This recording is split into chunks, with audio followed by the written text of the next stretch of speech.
Kementerian Pemberdayaan Perempuan dan Perlindungan Anak bersama aktivis perempuan Koalisi Masyarakat Sipil Anti Kekerasan Seksual memastikan akan mengawal pengesahan rancangan Undang-Undang Tindak Pidana Kekerasan Seksual hingga tuntas.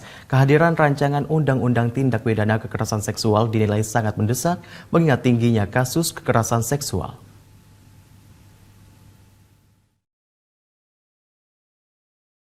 Kementerian Pemberdayaan Perempuan dan Perlindungan Anak mendata terdapat 10.247 kasus kekerasan terhadap perempuan dewasa sepanjang 2021, di mana 1.563 di antaranya merupakan kekerasan seksual. Tidak hanya itu, Kementerian Pemberdayaan Perempuan dan Perlindungan Anak juga mendata kekerasan seksual terhadap anak yang memiliki proporsi lebih besar dibanding perempuan dewasa. Dari 14.517 kekerasan yang terjadi pada anak, 45,1% di antaranya adalah kasus kekerasan seksual atau setara dengan 6.547 kasus.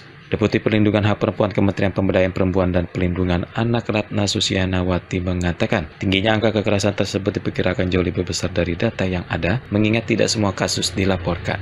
Untuk itu, Ratna menegaskan pihaknya akan terus mengawal proses pengesahan rancangan Undang-Undang Tindak Pidana Kekerasan Seksual. Saat ini surat Presiden beserta daftar inventarisasi masalah rancangan undang-undang telah diserahkan dan tinggal menunggu proses pembahasan kembali di DPR. Ratna menjelaskan, penyusunan daftar inventarisasi masalah RUU tidak hanya fokus pada pemberian hukum pelaku, namun juga pencegahan dari hulu, serta lebih menekankan pada hak-hak korban. Utamanya adalah membantu proses pemulihan kondisi psikis.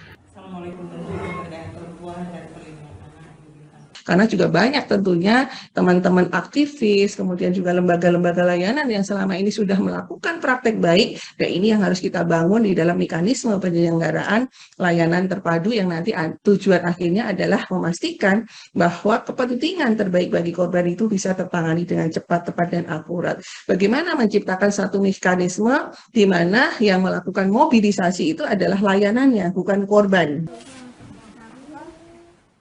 Sementara itu, aktivis perempuan dari Koalisi Masyarakat Sipil Anti Kekerasan Seksual Kompaks, Mariam Jamila mengungkapkan, pengesahan RUU Tindak Pidana Kekerasan Seksual sudah sangat mendesak. Menurutnya, hukum yang ada saat ini belum jelas mengatur dan menindak pelaku, sehingga pelaporannya tercatat tidak ada ujungnya atau berhenti di tengah jalan.